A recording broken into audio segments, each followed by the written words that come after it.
It's the kind of unpaid work Fatima Binti UDANG has got used to over 14 long years. Only now she does it voluntarily. She came to Malaysia when she was 15 to work as a maid in a private house. But when her 2-year contract ended, she says her agency forced her to work in its laundry, 16 hours a day, every day for 12 years, and never a cent of her supposed $110 monthly salary. I was afraid to go out because I didn't have a passport. And if I was caught, I thought I'd be put in jail for 6 years. The agents promised that they'll send me home with a lot of money. She says she at last found the courage to escape. Home for now, along with some 60 other Indonesian women, is a special shelter at their country's embassy in Kuala Lumpur. Many have terrible tales of abuse, like Siti Maimunah, whose 2 months in a Malaysian household left her with a broken arm and a scalded back.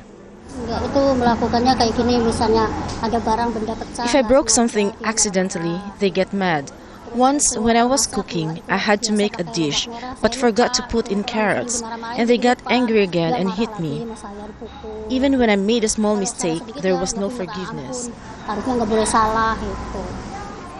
Domestic work is big business for Indonesia, accounting for a substantial part of the $2.7 billion remitted home from Malaysia in 2006. Nonetheless, in June last year, repeated cases of maid abuse led the Indonesian government to impose a ban on its people travelling to Malaysia as domestic workers. It wants a new bilateral agreement, guaranteeing them 1 day off a week, the right to keep their passports in their possession, and a minimum monthly wage of $250. Already the embassy is requiring employers to guarantee a salary of at least $190 if they want to renew their maids' passports.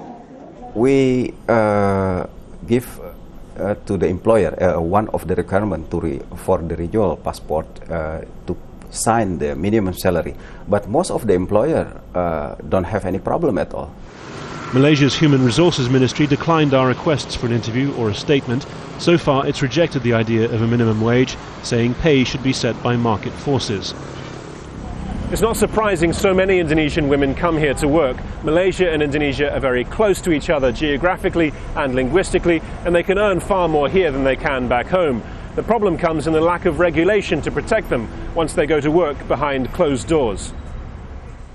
Labour campaigners say the key problems are twofold: the classification of domestic workers in law as servants, not employees, denying them legal safeguards, and the substantial upfront agency fees, around $2,500.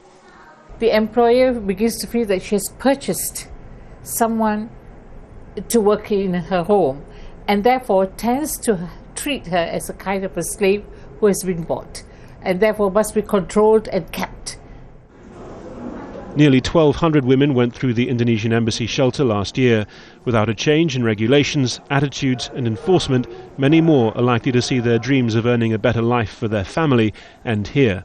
Harry Fawcett, Al Jazeera, Kuala Lumpur.